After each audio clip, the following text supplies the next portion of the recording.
আজকে আমরা জুমার আলোচনা বিষয়ে শুনব। গত জুমায় যে আমরা কিছু আলোচনা শুনেছি, কাবিরা গুনাহ নিয়ে এক তত্ত্ববহুল গুরুত্বপূর্ণ আলোচনা শুনেছি।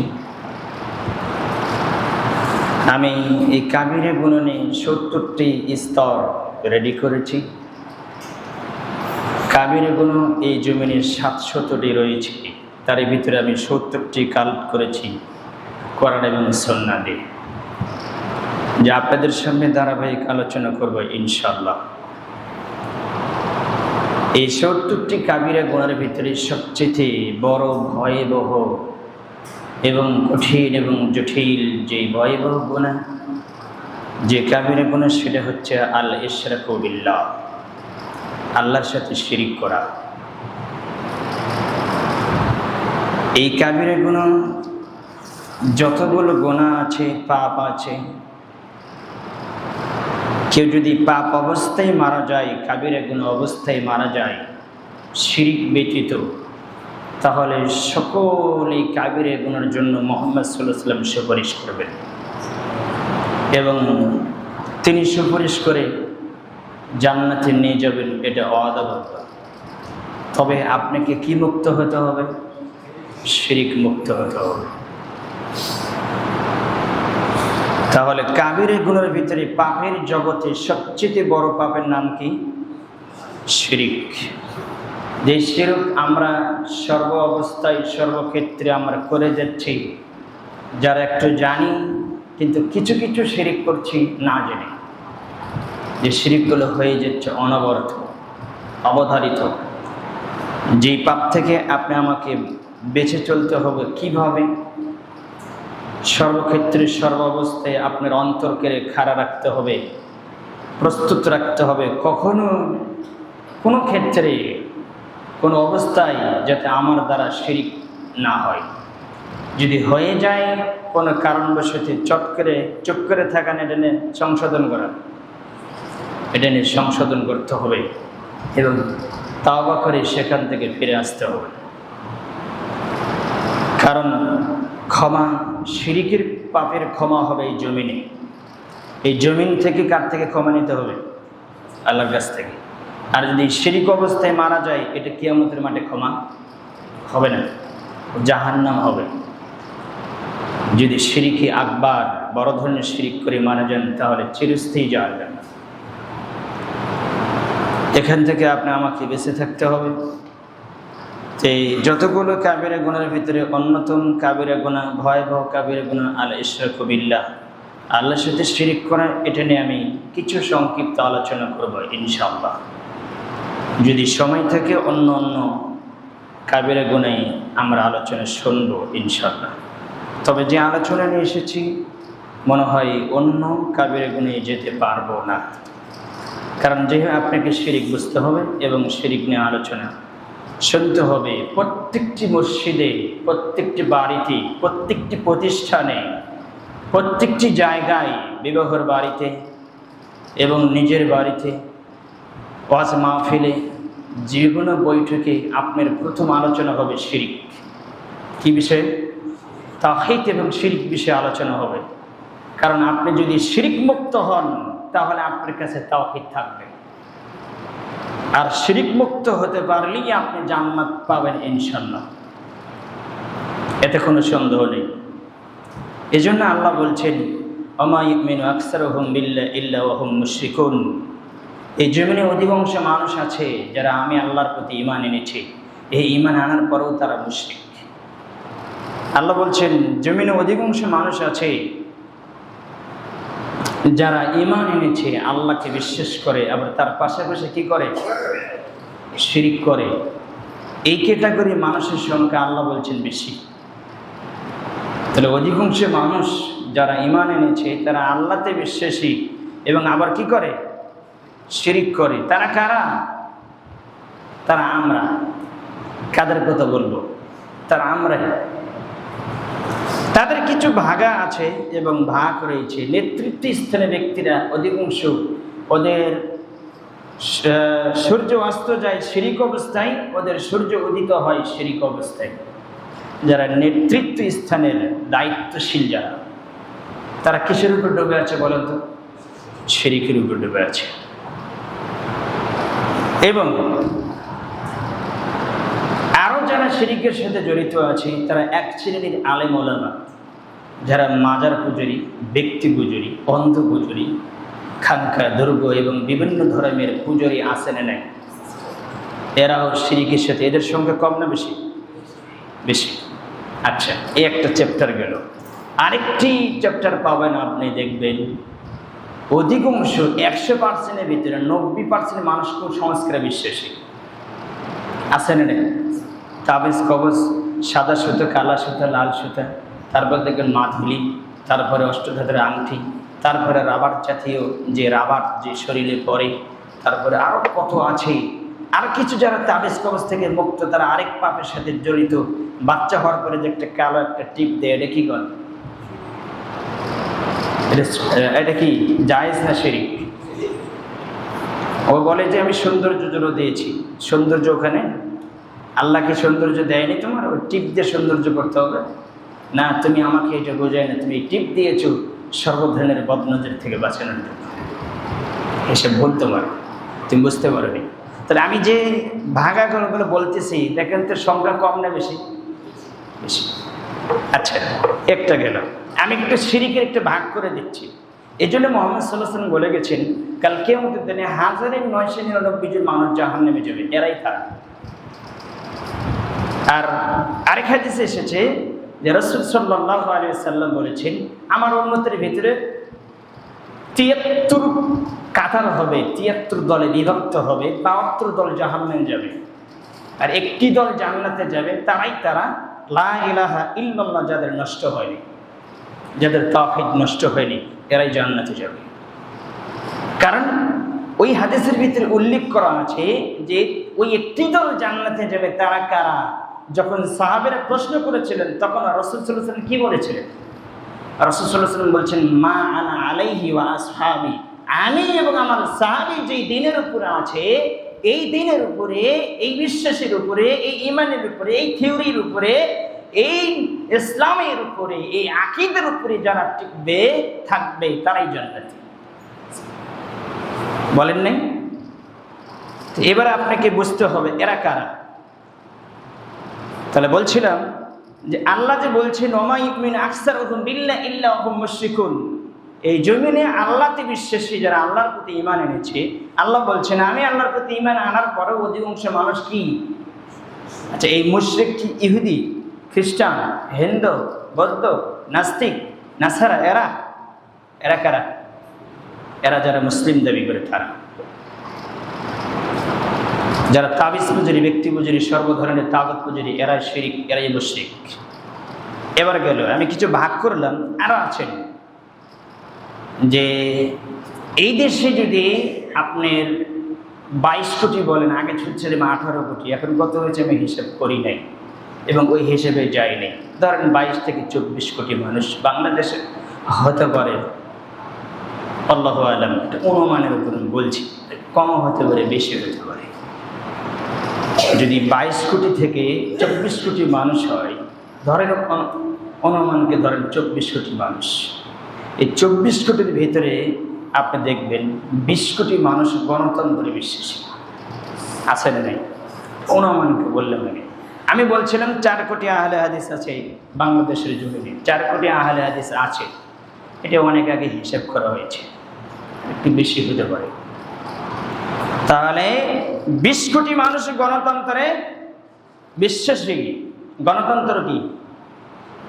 কুফরি আকীদা, শিরক, অথচ আপনি করেন। ও আগে এই আলোচনা আমি করতে চাচ্ছি, একটু ভাগ করে দিচ্ছি আপনাকে, এরা কারা। এবার আসেন, এই ক্যাটাগরি মানুষ বেশি না কম? বেশি। তো এই জন্য আল্লাহ বলছেন, আল্লাহর আয়াতটা আপনি ভাবেন, চিন্তা করেন, সূরা ইউসুফের 106 নম্বর আয়াত, 12 নম্বর সূরা। আল্লাহ বলছেন, ওমা ইউমিনু আকসারুহুম বিল্লাহি ইল্লা হুম মুশরিকুন, এই জমিনে অধিকাংশ মানুষ আমি আল্লাহকে বিশ্বাস করে, আবার পাশাপাশি কি করে? শিরক করে, এদের সংখ্যাই বেশি, আল্লাহ সুবহানাহু ওয়া তাআলা বলছেন। এবার আসেন, আমরা যখন এখন বর্তমান যারা উপস্থিত আছি, অধিকাংশ মানুষ সেলফি, ছবি, ফটো তুলে ফেসবুক, ইউটিউবে ছেড়ে দিয়েছি, আছে না নেই?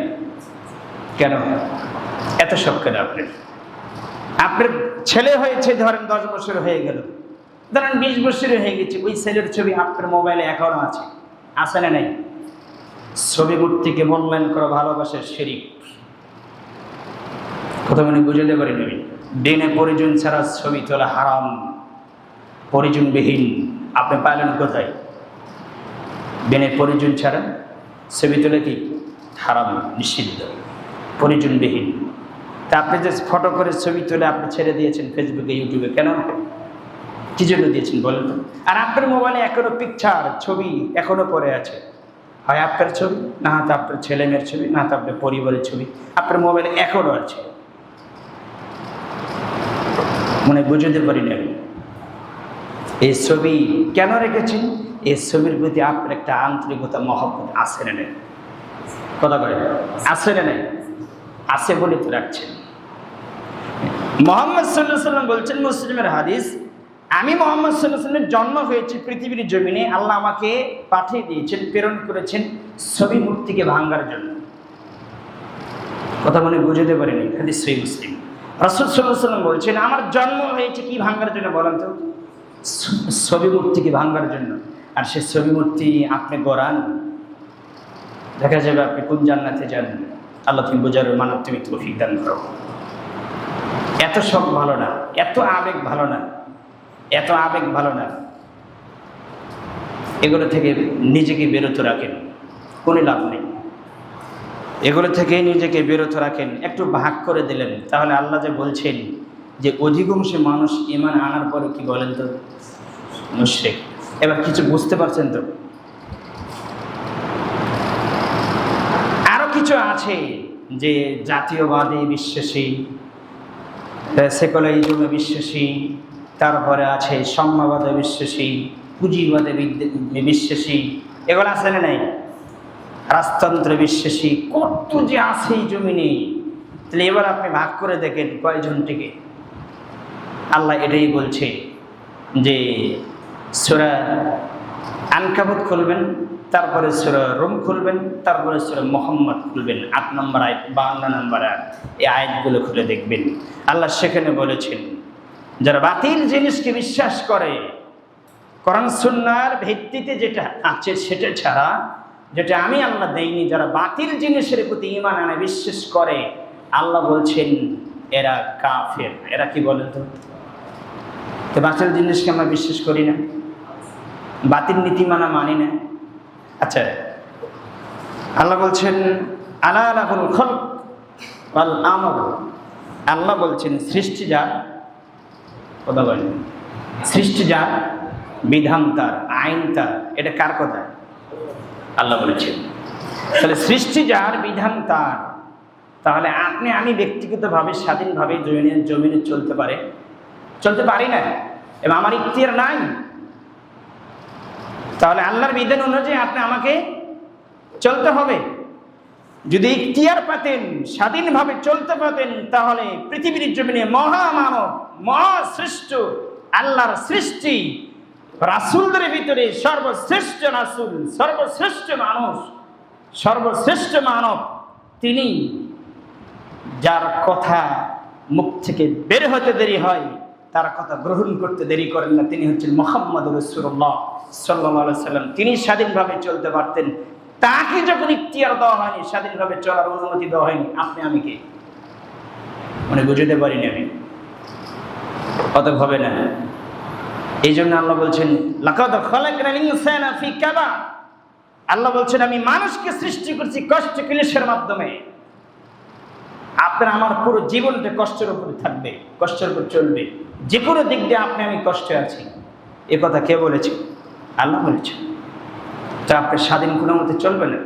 তাহলে বলছিলাম ওমা ইউমিন আকসারুহুম বিল্লাহি ইল্লা হুম মুশরিকুন। অধিকাংশ মানুষ ঈমান আনার পরও কি মুশরিক। এটা আপনি এবার ভাগ করে নেন। আমি বলছিলাম নাম ধরে বলছি না আপনি সেই ব্যক্তি না, আমি বলছি এখান থেকে আপনি নিজে বেঁচে থাকেন। আজকে আলোচনা যদি কিছু বুঝতে পারেন তাহলে ইনশাল্লাহ আমার পরকাল সফল হওয়ার দরকার, আমার দুনিয়ার সফল নয়। হ্যাঁ, পরকালের সফলতা অর্জন করতে হলে দুনিয়ার কল্যাণ লাগবে, লাগবে না? লাগবে। রব্বানা আতিনা ফিদ দুনিয়া হাসান, আল্লাহ আগে দুনিয়ার কথাই বলেছেন। বলো, তোমরা বলো, একসাথে বলো, হে আল্লাহ তুমি আমাদের দুনিয়াতে কল্যাণ দান করো, অফিল আখিরাতে হাসানা, এবং পরকালের কল্যাণ দান করো। তো দুনিয়ার কল্যাণ না হলে পরকালের কল্যাণ হাসিল আপনি করতে পারবেন না, লাগবে। তো এই আয়াতের সময় সাপেক্ষে যদি সময় থাকে আমি এক সময় ব্যাখ্যা দেবো ইনশাআল্লাহ। কিছু মানুষ ভুল বুঝেছে, বুঝতে পারেনি। তাহলে এই আয়াতের দ্বারা আমি বুঝলাম এবং আপনাদেরকে বললাম যে অধিকাংশ মানুষ ঈমান আনার পরে জমিনে কি মুশরিক আল্লাহ বলেছেন। এবার আসেন, এই জন্যই লোকমান হাকিম তার সন্তানকে বুঝেছেন, সুন্দর করে বলছেন। মানুষটা চাই যে খাটো ছিলেন, কালো কুচ্ছিত ছিলেন, কিন্তু তার কথাগুলো আল্লাহ কোরআনের আয়াত হিসেবে তুলে দিয়েছেন এবং তার নাম সহকারে সূরা নাজিল করেছেন। সূরার নাম কি? লোকমান। তিনি কিন্তু কোনো নবী না। অনেকে বলে যে আসলে তিনি নবী না, একজন সাধারণ মানুষ। কিন্তু আল্লাহর কাছে যদি কোনো ব্যক্তি পছন্দনীয় হয়ে যায় তাহলে আল্লাহ সুবহানাহু ওয়া তাআলা তাকে টপ লেভেলে রাখেন। আল্লাহ তার মর্যাদা বাড়াতে বাড়াতে একবার উপর পর্যন্ত নিয়ে চলে যান। তা আল্লাহ বলছেন, দেখো লোকমান হাকিম একজন সাধারণ মানুষ ছিলেন, কিন্তু তার কথা বলে দেখো, ইয়া বুনাইয়া লা তুশরিক বিল্লাহ ইন্নাশ শিরকা লাযুলমুন আযীম। স্মরণ করো যখন লোকমান তার ছেলেকে নসিহত করে বলেছিল, হে বৎস, হে আমার ছেলে, আল্লাহর সাথে কোনো কিছু অংশীদারি স্থাপন করিও না, কারণ ইন্নাশ শিরকা লাযুলমুন আযীম, আল্লাহর সাথে অংশীদারি স্থাপন করা এই জমিনের সবচেয়ে বড় জুলুম, অত্যাচার। সবচেয়ে বড় জুলুম কি বলেন তো? আল্লাহর সাথে শরীক করা, শরীক স্থাপন করা, অংশীদারি স্থাপন করা। বাবা তার সন্তানকে বোঝাচ্ছে, আপনি বলেন 20 বছর ধরে সালাত করেন, আপনার ছেলেকে, আপনার মেয়েকে, আপনার স্ত্রীকে আপনি কয়দিন বুঝিয়েছেন যে বাবা দেখো এটা শিরক, এটা করবো না, এটা করা যাবে না, এটা অন্যায়? কয়দিন বলেছেন বলেন? বলেছিলেন? বলেননি। পুরো লোকমান, সূরা লোকমান পুরোটাই দেখবেন লোকমান হাকিমের কথা, যে কথাগুলো আল্লাহ কোরআনের আয়াত হিসেবে তুলে দিয়েছেন। আল্লাহর কাছে এত চুট হয়েছে, পছন্দ হয়েছে, আল্লাহ সুবহানাহু ওয়া তাআলা তার নামে একটা সূরা নাজিল করে দিয়েছেন। সুবহানাল্লাহ। তা বলছেন, হে বাচ্চা তুমি আল্লাহর সাথে শিরক করো না, শিরক সবচেয়ে মহা অত্যাচার, জুলুম। আমি আপনি নগণ্য আল্লাহর সৃষ্টি জীব, যে আয়াতটা আমি পরে বলতে চেয়েছিলাম কিন্তু আমার আগে স্মরণ হয়ে গেল। আল্লাহ বলছেন, তুমি তাকিয়ে দেখো, আসমানের নিচে এবং আসমানের উপরে ফেরেশতারা থাকে, আসমানের নিচে মানুষ, কীটপতঙ্গ, জড়বস্তু, পানির নিচে বড় বড় প্রাণী বসবাস করে, মাছ এবং বিভিন্ন প্রাণী বসবাস করে। আল্লাহ বলছেন যে আসমানের নিচে, আসমানের উপরে, উভয় জগতের ভিতরে সবচেয়ে আমি যা কিছু সৃষ্টি করেছি সবকিছুর চাইতে খুলিকাল ইনসানা যায়ফা, আমি মানুষকে দুর্বল করে সৃষ্টি করেছি। সবচেয়ে দুর্বল সৃষ্টি কারা? আমরা মানুষ। আল্লাহ বলছেন আল্লাহর সকল সৃষ্টির ভিতরে দুর্বল কারা? মানুষ।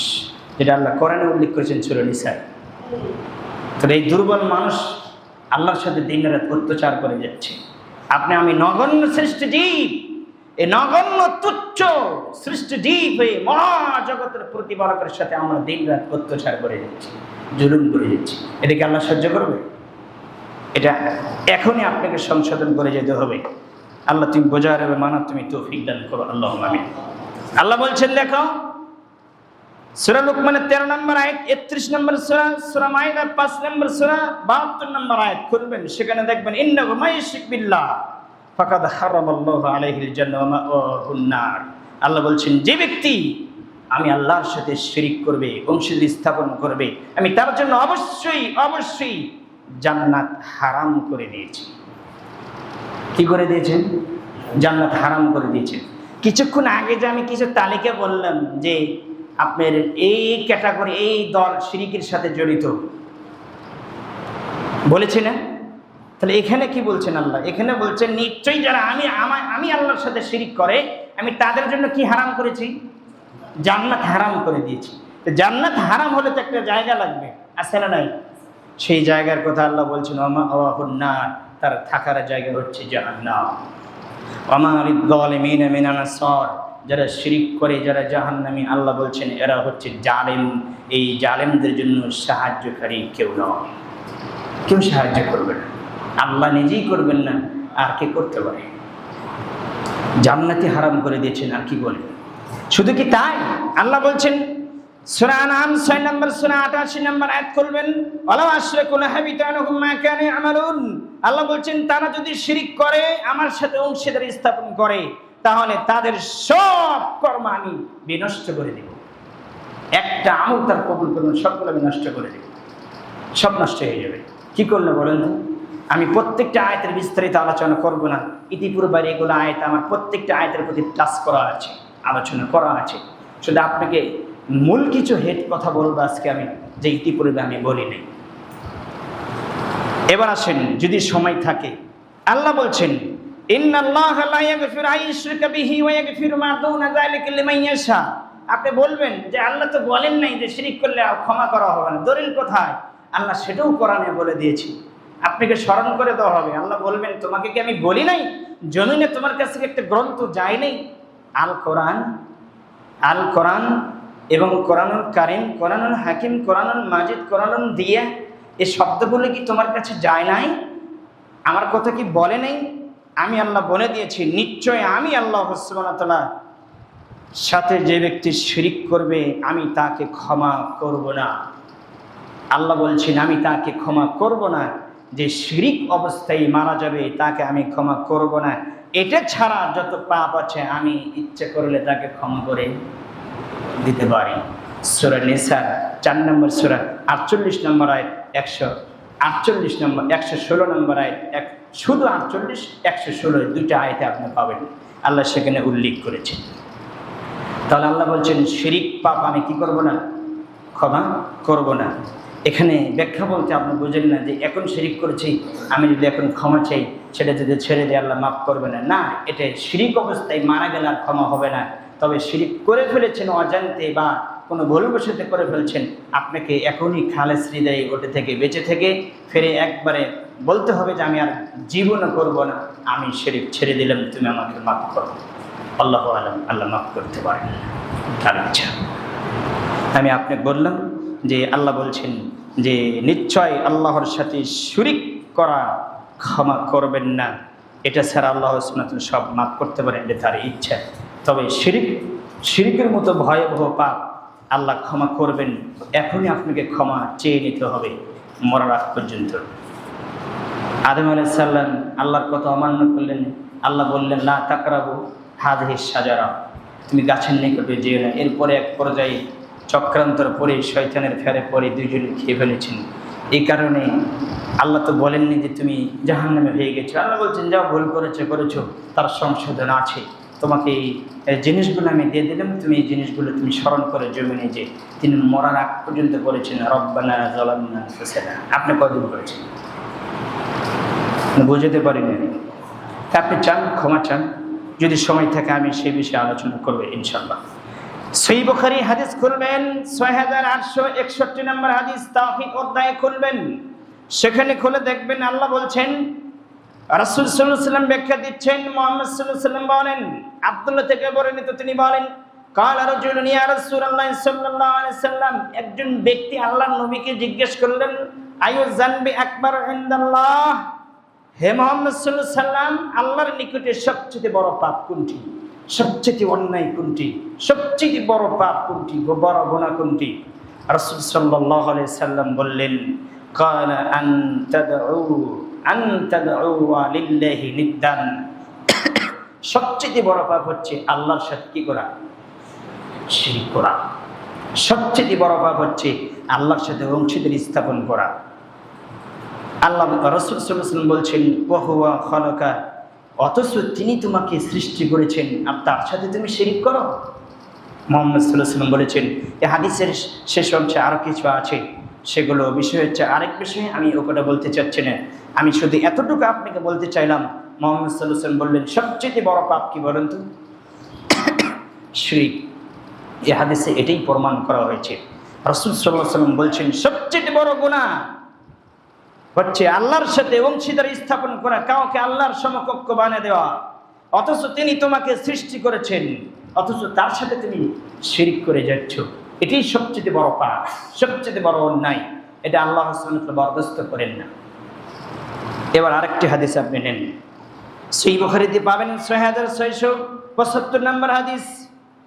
আব্দুল্লাহ ইবনে আমর থেকে বর্ণিত, তিনি বলেন নবী সাল্লাল্লাহু আলাইহি সাল্লাম ক্বালাল কাবাইরু আল ইশরাকু বিল্লাহি। রাসূল সাল্লাল্লাহু আলাইহি সাল্লাম বললেন যে কাবিরা গুনাহসমূহের মধ্যে অন্যতম সবচেয়ে বড়, কাবাইর সবচেয়ে বড়, সবচেয়ে অন্যতম পাপ হচ্ছে আল্লাহর সঙ্গে শরীক করা, আল্লাহর সাথে শরীক করা, আল্লাহর সাথে অংশীদার স্থাপন করা। সবচেয়ে কাবিরা গুনাহের ভিতরে সবচেয়ে বড় পাপ কোনটি? শিরক করা। হাদিসের দ্বারা কিছু বলা হয়েছে ওয়াকুকুল ওয়ালিদাইন ওয়া কাতলুন নাফসি ওয়াল ইয়ামিনু গামস। রাসূল সাল্লাল্লাহু আলাইহি ওয়াসাল্লাম বলেছেন পিতামাতার অবাধ্য হওয়া কাবিরা গুনাহ এবং নাফরমানি করা, পিতামাতার নাফরমানি করা, অবাধ্য হওয়া কাবিরা গুনাহ এবং কাউকে হত্যা করা এবং মিথ্যা কসম করা, এগুলো কাবিরা গুনাহ। তবে কাবিরা গুনাহের ভিতরে সবচেয়ে বড় গুণটা কোনটি? শিরক করা। এই হাদিস প্রমাণ করে। এবার আসেন আরেকটি হাদিস আপনি নেন, বেশ কয়েকটি গ্রন্থে উল্লেখ করা হয়েছে, সতর্ক করা হয়েছে। আপনাকে কিভাবে সতর্ক করা হয়েছে? মুআজ ইবনে জাবাল থেকে বর্ণিত, তিনি বলেন রাসূল সাল্লাল্লাহু আলাইহি ওয়াসাল্লাম আমাকে আদেশ করেছেন, নসিহা করেছেন, ওসিয়ত করেছেন। কালা আবসানি রাসূলুল্লাহ সাল্লাল্লাহু আলাইহি ওয়াসাল্লাম বিআশরি কালিমাতিন, 10টি জিনিসের ওসিয়ত করেছেন। তার একটি কথা আমি বলবো, বাদ বাকি 9টি ছেড়ে দেব, সময় সাপেক্ষে যদি সুযোগ থাকে ইনশাআল্লাহ বলবো। রাসূল সাল্লাল্লাহু আলাইহি ওয়াসাল্লাম বলছেন, মুআজ বলছেন আল্লাহর নবী আমাকে ওসিয়ত করে গিয়েছেন এবং বলেছেন যে 10টি বাক্য বলেছেন, তার একটি বাক্য হচ্ছে কালা লা তুশরিক বিল্লাহি শাইআন, কখনোই তুমি আল্লাহর সাথে কি করবে না? শিরক করবে না, অংশীদার স্থাপন করবে না। এতটুকু বললে যথেষ্ট ছিল, কিন্তু আল্লাহর নবী আরো বাক্য বাড়িয়ে দিলেন। তিনি বললেন ওয়াইন কুতিলতা ওয়া হুররিকতা, তোমাকে যদি হত্যা করা হয়, তোমাকে যদি আগুনে জ্বালিয়ে দেওয়া হয়, তবুও তুমি কি করবে না? শিরক করবে না।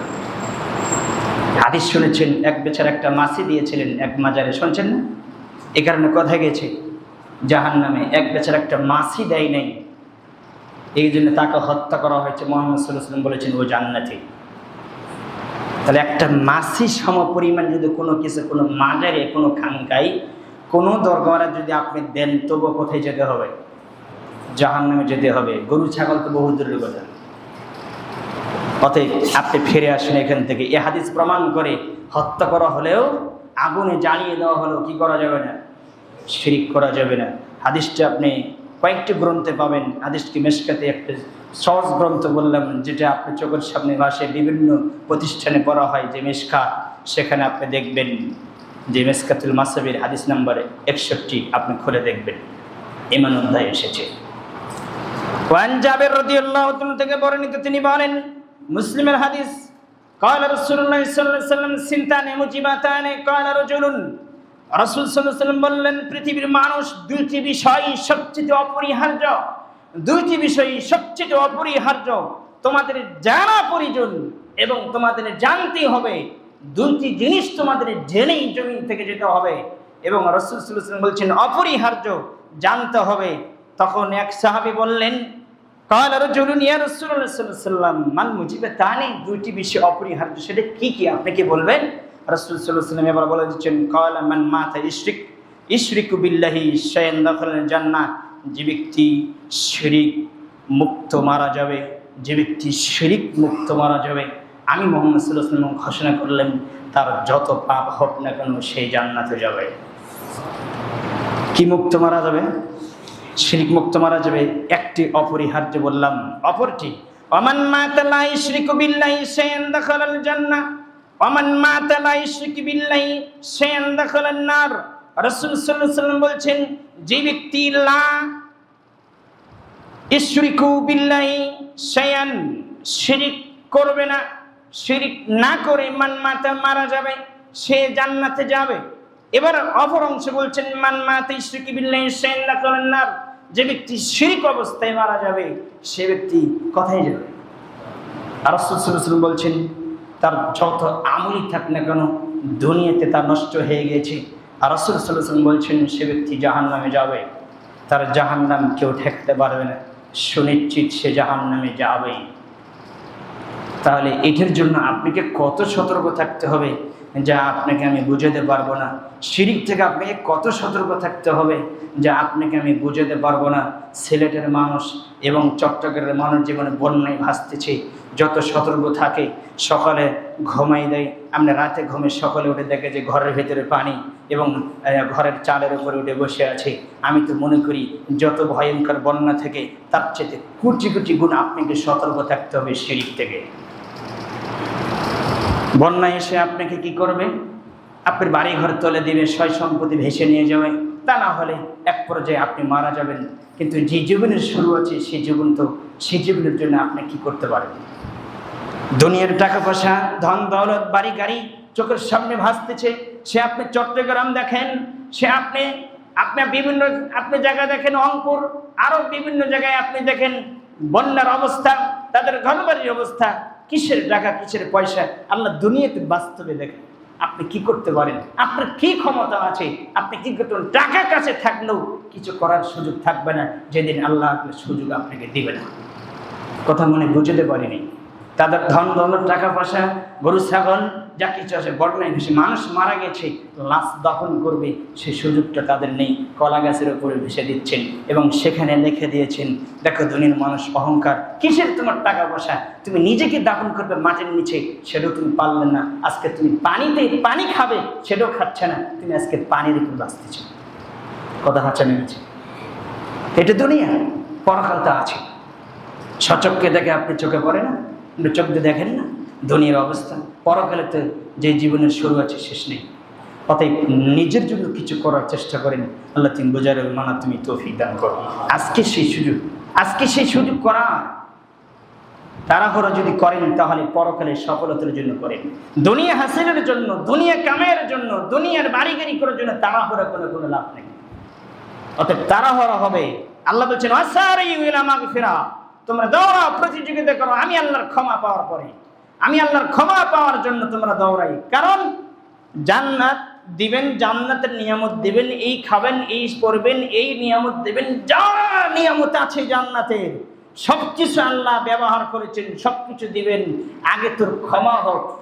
আল্লাহ বলছেন বান্দা তুই যদি আমার কাছে ক্ষমা পেয়ে যাস, জান্নাতের যত নিয়ামত আছে সবগুলো আমি অতিরিক্ত দিব তোকে ক্ষমা করার পরে। আগে কি হবে বলেন তো? ক্ষমা যদি না হয় তাহলে অতিরিক্ত জিনিসগুলো আপনাকে দেওয়া হবে না। এই জন্য আপনার ক্ষমা আগে দরকার। তাহলে এই শিরিক থেকে আপনাকে বেঁচে থাকতে হবে। আল্লাহ তুমি বোঝার হবে, মানা তুমি তৌফিক দান করো। তাহলে এই হাদিস প্রমাণ করে যে শিরিক অবস্থায় মারা গেলে কি হবে না? জান্নাত হবে না। এবার আরেকটি হাদিস আপনি নেন। আল্লাহর হাদিসে পড়েছি মুহাম্মদ সাল্লাল্লাহু আলাইহি ওয়াসাল্লাম বর্ণনা করেন কথা আল্লাহর। আনাস থেকে বর্ণিত, তিনি বলেন কালা রাসূলুল্লাহ সাল্লাল্লাহু আলাইহি ওয়াসাল্লাম কালা আল্লাহু তাআলা, মুহাম্মদ সাল্লাল্লাহু আলাইহি ওয়াসাল্লাম বলেন আল্লাহ তাআলা বলেছেন, এ ইবনে আদম ইন্নাকা মা দাওয়াতনি ফারাজাউতনি গফরতু লাকা আলা মা কানা ফিকা ওয়ালা উবালি। আল্লাহ সুবহানাহু ওয়া তাআলা বলেন, হে আদমের ছেলে মেয়ে, আদমের সন্তান, তুমি যতক্ষণ পর্যন্ত আমাকে ডাকবে ও আমার নিকটে ক্ষমার আশা পোষণ করবে, যতক্ষণ তুমি আমাকে ডাকবে, যতক্ষণ তুমি আশা রাখো আমি আল্লাহ ক্ষমাশীল, আল্লাহ আমাকে ক্ষমা করবে। আল্লাহ বলছেন যতক্ষণ তুমি ডাকবে ততক্ষণ আমি তোমারকে ক্ষমা করব, তুমি আমাকে ক্ষমা অবস্থায় পাবে। ওয়ালা উবালি, তোমার পাপ কি পরিমাণ হয়েছে এটা আমি আল্লাহ পরোয়া করি না, তুমি ক্ষমা চাইলে আমি ক্ষমা করব। তাহলে এই হাদিস প্রমাণ করে শিরিক নামে পাপও ক্ষমা হবে যদি আপনি ক্ষমা চাওয়ার মতন কি চান, ক্ষমা চান এই দুনিয়ায় এহকালে। তো এই হাদিস প্রমাণ করে দেখেন, ভাষাগুলো দেখেন, ইবনে আদম ইন্নাকা মা দাওয়াতিনি ওয়া রাজাউতিনি গফরতু লাকা আলা মা কানা ফিকা। রাসূল সাল্লাল্লাহু আলাইহি ওয়াসাল্লাম বলছেন, আল্লাহ তাআলা বলেন, হে আদম সন্তান, তুমি যতক্ষণ পর্যন্ত আমাকে ডাকবে ও আমার নিকট ক্ষমার আশা পোষণ করবে, তোমার অবস্থা যাই হোক না কেন, তুমি যেই পরিমাণে পাপ করো না কেন, এতটুকু যথেষ্ট ছিল। কিন্তু হাদিসের অংশে আরেকটি অংশ লেগে দেওয়া হচ্ছে ওয়ালা উবালি, আল্লাহ বলছেন তুমি কত পাপ করেছো এটা আমি পরেও করি না, এটা আমি খেয়াল করি না, তুমি শুধু বলো আমার ভুল হয়েছে, আল্লাহ বলছেন আমি মাফ করে দেব। হাদিসের অংশ বুঝলেন কিনা? আরবি বাক্য। এবার পরের অংশে বলছেন, হাদিসের পরের অংশে, ইয়া ইবনে আদম ইন্নাকা লাউ লাকিতানি বিকুরাবিল আরদি খাতায়া। রাসূল সাল্লাল্লাহু আলাইহি ওয়াসাল্লাম বলছেন হাদিসের পরের অংশে, আল্লাহ তাআলা বলেন, ইয়া ইবনে আদম ইন্নাকা লাউ বালাগাত যুনুবুকা আলানাস সামাই সুম্মা ইস্তাগফারতানি গফারতু লাকা ওয়ালা উবালি। আল্লাহ বলছেন, হে আদমের ছেলে মেয়ে, তোমার পাপ যদি আসমান ভর্তি হয়ে যায়, আসমানের ফাঁকা জায়গা পরিমাণ হয়ে যায়, শুধু পাপ আর পাপ। রাসূল সাল্লাল্লাহু আলাইহি ওয়াসাল্লাম বলছেন, আল্লাহ তাআলা বলেন, আসমান ভর্তি হয়ে গেছে শুধু তোমার পাপ আর পাপ, আর তুমি যদি আসমান ভর্তি পাপ নিয়ে আমার কাছে স্বীকার করো আমার ভুল হয়েছে, আমি অন্যায়গুলো করেছি, আল্লাহ বলছেন যে সুম্মাস্তাগফারতানি গফারতু লাকা, আমি তোমার এই পাপ ক্ষমা করে দেব। ওয়ালা উবালি, তোমার এই আসমান জমিন ভর্তি পরিমাণ, আসমান সম পরিমাণ পাপ আমি ক্ষমা করতে কোনো পরোয়া করি না। কারণ আল্লাহ এমন একজন সত্তা, এমন একজন মালিক, এমন একজন রব, এমন একজন প্রতিপালক, তিনি যদি ক্ষমা করেন আসমান সম পরিমাণ পাপ, দ্বিতীয়বার কে প্রশ্ন করতে পারবে না কেন ক্ষমা করলেন। তিনি যেমন চান তেমন করেন। এই শব্দগুলো কোরআনে আল্লাহ কেন দিয়েছেন মানে বুঝতে পারেন। তার চাওয়াই চাওয়া, তিনি যেমন ইচ্ছে তেমন করেন, পৃথিবীকে যেমন ভাবে ঘোরান তেমন ভাবে ঘোরাতে পারেন, দ্বিতীয়বার কে প্রশ্ন করতে পারবেন না। তিনি হচ্ছেন সেই প্রতিপালক। এজন্য আল্লাহ বলছেন, আমি পরোয়া করি না তোমার এই পাপ কি পরিমাণ হয়েছে, তুমি শুধু বলো আমার অন্যায় হয়েছে, আমি তোমাকে মাফ করে দেব। তবে এখানে কথা আছে, ওই পাপ নয় যে পাপ আমার টাকা মেরে খেয়েছি, আমি আপনার টাকা মেরে খেয়েছি, আপনার হক নষ্ট করেছি, এই পাপ নাই। এটা যদি ক্ষমা হয় তাহলে আপনার কাছে আমাকে ক্ষমা চাইতে হবে। আপনি যদি আমাকে ক্ষমা করেন তাহলে কে ক্ষমা করবে? আল্লাহ ক্ষমা করবে। আল্লাহ তুমি বোঝার মানা তুমি তৌফিক দান করো। তো ওটাও ক্ষমা হবে, ওটা বিচারের মাঠে আল্লাহ ক্ষমা করে দেবে। যদি জমিনে যদি আপনারা সংশোধন না হন, নিজে একে অপরে যে সংশোধন না হয়, সংশোধন করে দিবে কে? আল্লাহ কাল কিয়ামতের দিনে দেখতে পারবেন। পরের অংশে আসেন, ইয়া ইবনে আদম ইন্নাকা লাউ লাকিতানি বিকরাবিল আরদি খাতায়া সুম্মা লাকিতানি লা তুশরিকু বি শাইআন লা আতাইতুকা বিকরাবিয়া মাগফিরা। আল্লাহ সুবহানাহু ওয়া তাআলা বললেন, হে আদমের ছেলে মেয়ে, দুনিয়াতে ক্ষমা চাও নাই, দুনিয়াতে বলো নাই, আমাকে ডাকো নাই, তবে শুনে রাখো, আল্লাহ সুবহানাহু ওয়া তাআলা বলেন যে বিকরাবিল আরদি খাতায়া, জমিন ভর্তি পৃথিবী ব্যাপী তুমি পাপ নিয়ে কিয়ামতের মাঠে উপস্থিত হয়েছো। আল্লাহ সুবহানাহু ওয়া তাআলা বলেন, লা তুশরিকু বি শাইআন লা আতাইতুকা বিকরাবিহি মাগফিরা, এবং শিরক মুক্ত এই জমিন পৃথিবী ব্যাপী পাপ নিয়ে উপস্থিত হয়েছো, ওই পাপের ভিতরে কি নাই? শিরক নেই। শিরক নামে পাপ নেই, শুধু পাপ আর পাপ, কিন্তু এই পাপের ভিতরে কি নাই? শিরক নেই।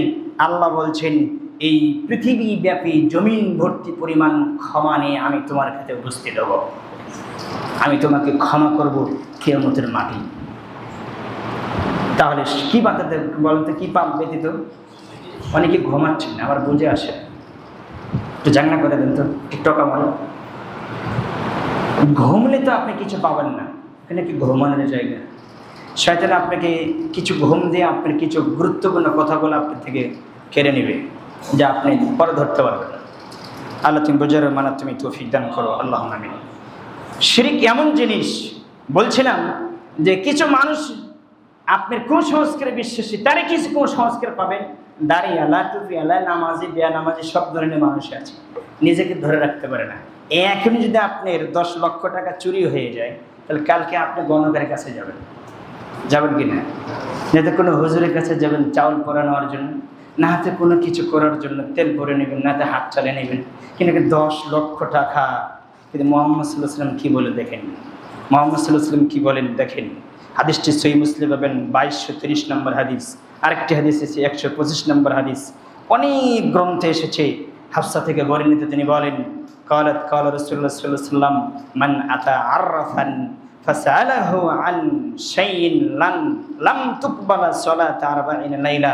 রাসূল সাল্লাল্লাহু আলাইহি ওয়াসাল্লাম বলছেন, কোনো ব্যক্তির কোনো কিছু হারিয়ে গেল বা এই হারায় জিনিসগুলো বের করার জন্য কোনো গণকের কাছে, কোনো কবিরাজের কাছে, কারো কাছে গেল এবং যে জিজ্ঞাসা করলো, তার কথা সত্য ভেবে নিল, বিশ্বাস করলো, আর রাসূল সাল্লাল্লাহু আলাইহি ওয়াসাল্লাম বলছেন যে লাম তুকবালা সালাত 40 লাইলান, তার 40 দিন সালাত কবুল হবে না।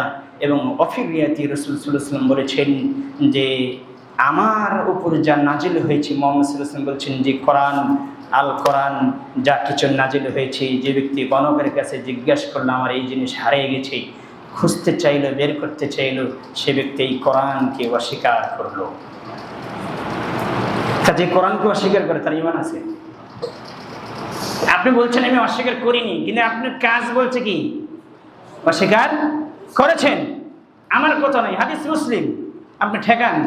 তবে আপনার জন্য সময় থাকবে মরার আগ পর্যন্ত হাদিসের ভিতরে শুনতে ঢোকাতে পারবেন না, কিয়ামত পর্যন্ত ইনশাআল্লাহ। যা বলছি তাই থাকবে। গিয়েছে 10 লক্ষ টাকা গিয়েছে, ওই বিপদ কে দিয়েছে? ও মাসাবাত মুসিবাতুন ইল্লা বিইজনিল্লাহ। যে কোনো বিপদ কার পক্ষ থেকে আসে? আল্লাহর অনুমতিতে আসে। এটা আপনার জন্য পরীক্ষা। চেষ্টা করে যদি দেখেন, যদি পান, তাহলে কোনো মাধ্যম মধ্যস্থর কোনো শেয়ার অংশীদারি স্থাপন এগুলো করিয়েন না, বেঁচে থাকেন। আল্লাহ তুমি বোঝার মানব তুমি তৌফিক দান করো। তাহলে এই ক্যাটাগরির মানুষ কম না বেশি? বেশি। আল্লাহর সাথে কাউকে শরীক করা সবচেয়ে বড় শিরিক, কাবিরে গুনাহ। এই শিরিক দুই প্রকার, দুই ধরনের। একটা হচ্ছে আকীদাগত শিরিক, এই ক্যাটাগরির মানুষ কম না বেশি? আকীদাগত শিরিক সবচেয়ে ভয়ঙ্কর, সবচেয়ে মারাত্মক। কারণ আকীদায় যদি শিরিক বিরাজমান থাকে, আকীদায় যদি তার শিরিক থাকে, তাহলে তার জান্নাতে যাওয়ার কোনো সুযোগই নেই। তারা পুরো জীবনের কর্ম সবগুলো হালাক করে দেবে, নষ্ট করে দেবে। এগুলো থেকে বেঁচে থাকবেন। আকীদাগত শিরিক যেমন, অর্থাৎ আল্লাহ ছাড়া অন্য কাউকে আল্লাহর সমকক্ষ মনে করা এবং তার ইবাদত করা, আছে না নাই? যেমন গাছের পূজা করে না মানুষ? গাছ, পাথর, সূর্য, চন্দ্র, নক্ষত্র, ফেরেশতা, নবী, ওলি, পীর, দরবেশ, হুজুর ইত্যাদি, আছে না নাই? আছে। এদের কাছে সাহায্য চায় না, যায় না মানুষ? তাবিজের কাছে মাথা নত করেন, আরও যে কত কি আছে, এগুলোর কাছে মাথা নত করে। এটাই আল্লাহর সমকক্ষ করা এবং আল্লাহর স্থানে তাদেরকে বসে দেওয়া এবং তাদের ইবাদত করা, এটাই হচ্ছে শিরক। এখান থেকে আপনাকে বেঁচে থাকতে হবে। আল্লাহ তুমি বোঝার এবং মানার তুমি তৌফিক দান করে। এটা হচ্ছে আকীদাগত শিরক, যেটা মানুষের বিশ্বাসের মধ্যে ডুবে আছে। কথা মনে বুঝতে পারিনি। দ্বিতীয় প্রকার শিরক হচ্ছে লোক দেখানোর উদ্দেশ্য ভালো কাজ করা। এটা কম না বেশি? সবচেয়ে বেশি। লোক দেখানোর জন্য ভালো কাজ করা, লোক দেখানোর জন্য অধিকাংশ আমরা ভালো কাজই করি। লোক দেখানোর জন্য, আসলে মানুষকে দেখানোর জন্য, আল্লাহকে সন্তুষ্টের জন্য কমই হয়। যদি হয় 100% একটা ভালো কাজ করেছি, 100%-এর ভিতরে 90% এই কাজের যে আপনি ভালো এবং লোক দেখানো, খুশি করতে চাই 90% মানুষকে, 10% আল্লাহকে দেয়। আছে না নাকি? এগুলো থেকে আপনাকে বেঁচে থাকতে হবে। এই জন্য রাসূল সাল্লাল্লাহু আলাইহি ওয়াসাল্লাম একদা মসজিদে নববী থেকে বের হাঁটছেন, বের এসে বলছেন, সাহাবেরা গোল হয়ে বসে আছেন। বেশি থেকে রাসূল সাল্লাল্লাহু আলাইহি ওয়াসাল্লাম মসজিদে নববী থেকে বের হয়ে আসতেছেন। হাদিস আবু সাঈদ খুদরি থেকে বর্ণিত। ক্বালা খারাজা আলাইনা রাসূলুল্লাহ সাল্লাল্লাহু আলাইহি ওয়াসাল্লাম, রাসূল সাল্লাল্লাহু আলাইহি ওয়াসাল্লাম আমাদের মাঝে চলে আসলেন। আমরা একে অপরে আলোচনা করছি। ওয়া নাহনু নাতাযাক্কারুল মাসিহাদ দাজ্জাল, দাজ্জাল সম্পর্কে আলোচনা করছি মসজিদে নববীর ভিতরে।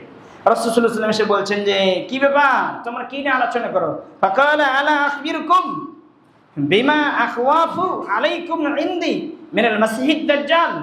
তো তখন তারা একে অপরে বলছেন, আমরা দাজ্জাল সম্পর্কে আলোচনা করছি। সাহাবীরা বলছেন, তখন আল্লাহর নবী বলছেন যে, আমি কি তোমাদেরকে একটা বিষয় সতর্ক করব না, অবগত করব না? সবচেয়ে ভয়ঙ্কর, দাজ্জালের চাইতে ভয়ঙ্কর। দাজ্জাল তো তোমাদের কি, তার চাইতে ভয়ঙ্কর যে ভয় আমি পাই তোমাদেরকে নেই। ফাকুলনা বালা, সাহাবীরা বললেন, বলেন, আপনি বলেন। হ্যাঁ, আপনি বলেন, আমরা সেই জিনিসটি জানতে চাই। তখন রাসূল সাল্লাল্লাহু আলাইহি ওয়াসাল্লাম বললেন যে, কালা আশ-শিরকু খাফিয়ুন, সেটা হচ্ছে গোপন শিরক।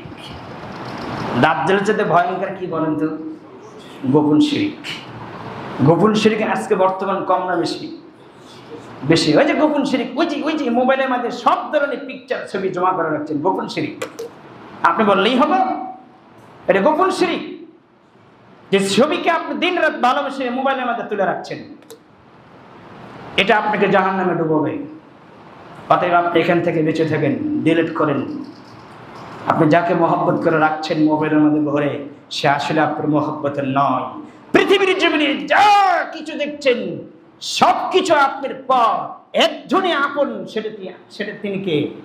আল্লাহ। সেটা আপনার রব। রবের চাইতে আপনাকে কেউ বেশি ভালোবাসে না, এটা ভুল হিসাব। অতএব এগুলোর সার্থকতা ছেড়ে দেন।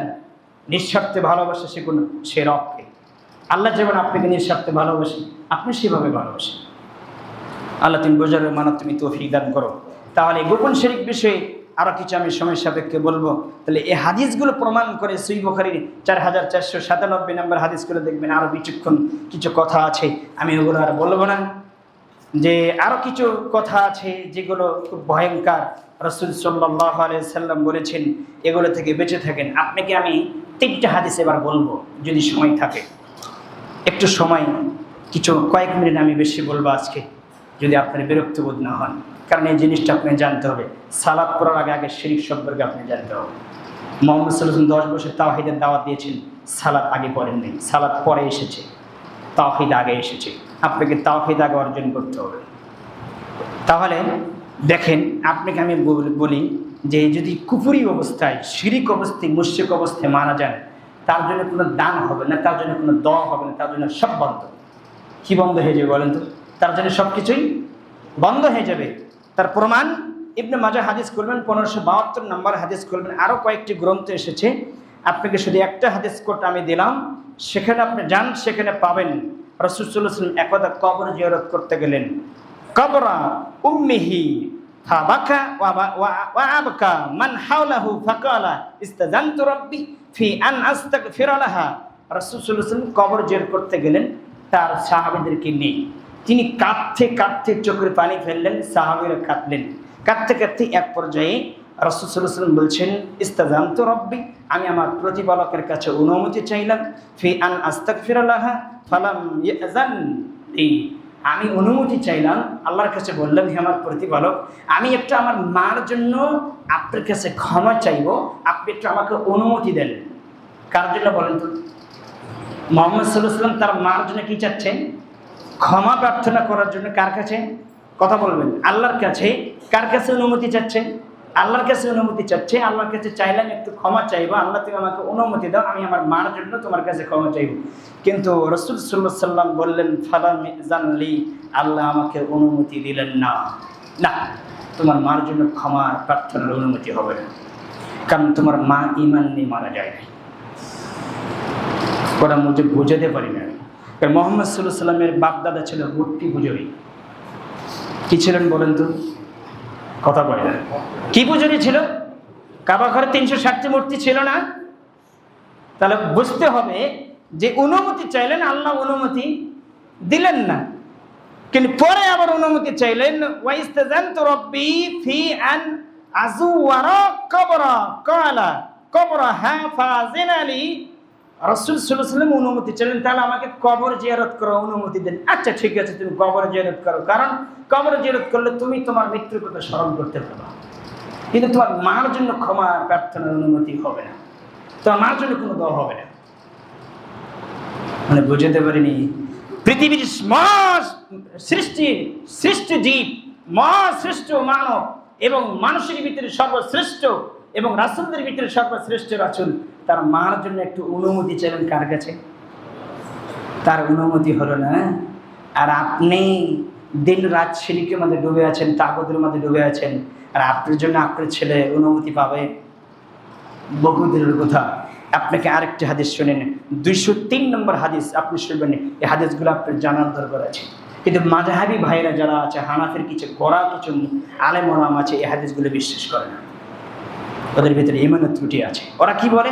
মুহাম্মদ সাল্লাল্লাহু আলাইহি ওয়াসাল্লাম পিতামাতা মারা গেছে, মুহাম্মদ সাল্লাল্লাহু আলাইহি ওয়াসাল্লামের কাছে যখন নবুয়ত চলে আসলেন, যখন ওহী নাজিল করা হলেন, নবুয়ত পেলেন, 40 বছর কয়েক মাসে যখন নবুয়ত পেলেন, 40 বছর পরে যখন তার উপর কোরআন নাজিল হলেন, আল্লাহ সুবহানাহু ওয়া তাআলা আবার মুহাম্মদ সাল্লাল্লাহু আলাইহি ওয়াসাল্লাম পিতামাতাকে জীবিত করলেন এবং রাসূল সাল্লাল্লাহু আলাইহি ওয়াসাল্লামের কাছে নিয়ে আসলেন, মুহাম্মদ সাল্লাল্লাহু আলাইহি ওয়াসাল্লামকে বায়াত করালেন।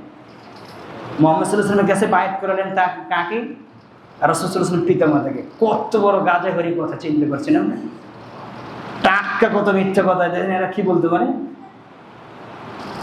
তাহলে এখান থেকে আপনাকে বেঁচে থাকতে হবে। এবার রাখেন, ওয়ান আনাস রাদিয়াল্লাহু তাআলা থেকে বর্ণিত 203 নম্বর হাদিস, সহিহ মুসলিম খুলবেন। আন্না রাজুলুন ক্বালা ইয়া রাসূলুল্লাহ সাল্লাল্লাহু আলাইহি ওয়াসাল্লাম আইনা আবি, একজন ব্যক্তি, পল্লীর একজন ব্যক্তি, তিনি ইসলাম গ্রহণ এখনো করেন নাই, তিনি ইসলাম গ্রহণ করবেন। মুহাম্মদ সাল্লাল্লাহু আলাইহি ওয়াসাল্লামের কাছে এসেছেন, এসে জিজ্ঞাসা করছেন আইনা আবি, তার পিতা মারা গেছে, যে ইসলাম গ্রহণ করবে। তো এসে বলছেন যে ইয়া রাসূলুল্লাহ সাল্লাল্লাহু আলাইহি ওয়াসাল্লাম, হে মুহাম্মদ সাল্লাল্লাহু আলাইহি ওয়াসাল্লাম, আমার পিতা মারা গিয়েছে, আমার পিতা আছে কোথায়? তখন আল্লাহর নবী বললেন, ক্বালা ফিন নার, তোমার পিতা জাহান্নামে আছে। তখন ওই ব্যক্তি ইসলাম গ্রহণ করেননি, ইসলাম গ্রহণ করবেন, তিনি কাঁদতে কাঁদতে দুঃখ কষ্ট করে মনে কষ্ট নিয়ে চলে যাচ্ছেন। রাসূল সাল্লাল্লাহু আলাইহি ওয়াসাল্লাম বলছেন, ফালাম্মা কাফফা দাহু, তাকে ডাকা হলো, এই শোনো শোনো, এদিকে এসো। তাকে ডেকে নিয়ে এসে বললেন, তুমি মন খারাপ করেছো, তোমার বাপ জাহান্নামে আছে, এই জন্য মন খারাপ করেছো, তাহলে তুমি একটু বাক্য শোনো। ফাকালা ইন্না আবি ওয়া আবাকা ফিন নার, আমার পিতাও জাহান্নামে আছে, তোমার পিতাও জাহান্নামে আছে। হাদিস সহিহ মুসলিম। মনে বুঝতে পারি না, একজন নবীর পিতা যদি আপনার শিরিক করার কারণে, মুশরিক করার কারণে যে জাহান্নামে থাকে, আপনাকে জান্নাতে কে নিয়ে যেতে পারে? পীর নিয়ে যাবে? বাবা নিয়ে যাবে? অসম্ভব। আপনাকে এখান থেকে বেঁচে থাকতে হবে। আরেকটা হাদিসের দৃষ্টান্ত আপনাকে আমি একটু শোনাবো, যদিও সময় 2-1 মিনিট বেশি হয়ে যাবে। আপনার জানার দরকার আছে যাতে আপনার ভিতরে কোনো সন্দেহ না থাকে, কোনো পীর আপনাকে জান্নাতে নিয়ে যাবে, কোনো ব্যক্তি আপনাকে, কোনো ইমাম আপনাকে, কোনো মাযহাব আপনাকে জান্নাতে নিয়ে যাবে। নিজের মাঝে যদি শিরিক যদি থেকে যায়, আপনাকে জান্নাতে নিয়ে যাওয়ার জন্য পৃথিবীর জন্য কেউ নেই। মুহাম্মদ সাল্লাল্লাহু আলাইহি ওয়াসাল্লামের কোনো সুপারিশই নেই শিরিককারী ব্যক্তির জন্য। আবু হুরায়রা থেকে বর্ণিত হাদিসটি সহিহ বুখারী খুলবেন, 3350 নম্বর হাদিস খুলে দেখবেন।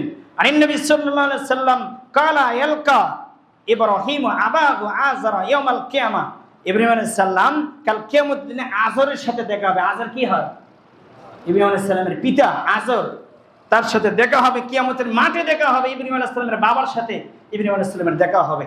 দেখা হওয়ার পরে ওয়ালা ওয়াজহি আযরা কাতরাহু ওয়া গাবরাতুন ফাকালা লাহু ইব্রাহিম, তার পিতাকে দেখতে পাবে, তার শরীরে মলিন ধুলাবালি কাদাবালি লেগে আছে, মানে চুলগুলো এলোমেলো কাদা ধুলাবালি লেগে আছে, মুখ কালো কুচ্ছিত মলিন হয়ে আছে। দেখা হবে ইব্রাহিম আলাইহিস সালামের সাথে কিয়ামতের মাঠে। এবার তিনি বলছেন, ফায়াকুলু লাহু ইব্রাহিম আলাম আকুল লাকা আল্লাহ তাসিনি লা তাসিনি, বাবা আমি কি তোমাকে জমিনে যে বলেছিলাম না, দুনিয়ার জগতে যে বলেছিলাম না, তুমি আমার অবাধ্য হয় না, আমার কথা শোনো। তখন ইব্রাহিম আলাইহিস সালামের পিতা আযর কি বলবে বিচারের মাঠে জানেন?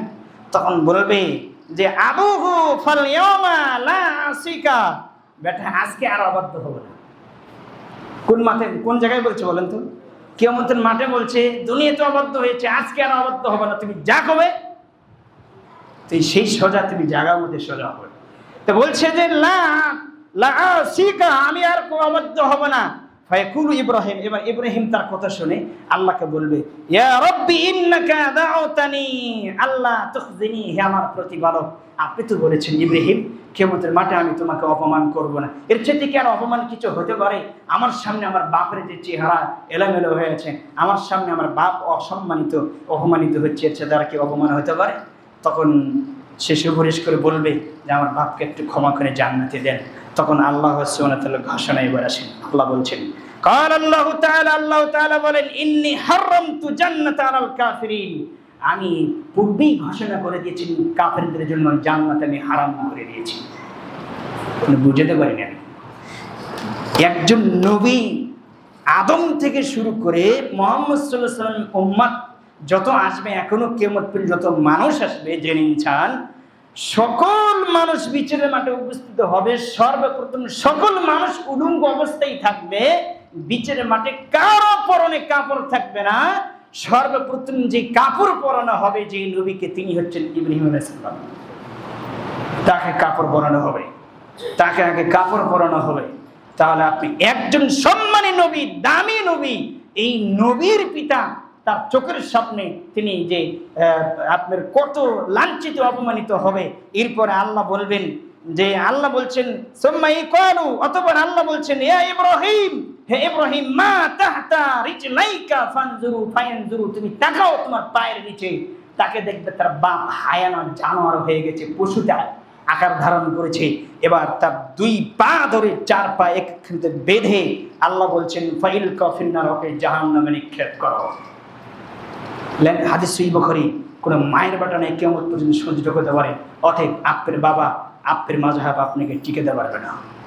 অতএব আপনি নিজেকে বাঁচান, শিরক থেকে নিজেকে বেঁচে রাখেন, সব দুনিয়া দাপট ছেড়ে দিয়ে এক আল্লাহর বিধানের কাছে আত্মসমর্পণ করেন। আমি সময় সাপেক্ষে এইখানে এই আলোচনা রাখলাম। সামনে যেমন আর কিছু কথা আছে আমার, আমি বলবো ইনশাল্লাহ। আপনাকে ফিরে আসতে হবে, যে কথাগুলো আমি এখনো বলতে পারিনি। আল্লাহ তুমি বড় ক্ষমাশীল, তুমি বড় দয়শীল, তুই আমাদের মাফ করে দাও। তুমি আমাদেরকে ওই রাস্তায় যাওয়ার সুযোগ করে দাও যে রাস্তায় গেলে তোমার আলো রয়েছে, তোমার ক্ষমা রয়েছে, তোমার রহমত রয়েছে। সে রাস্তায় যাওয়ার তুমি আমাদের তৌফিক দান করো।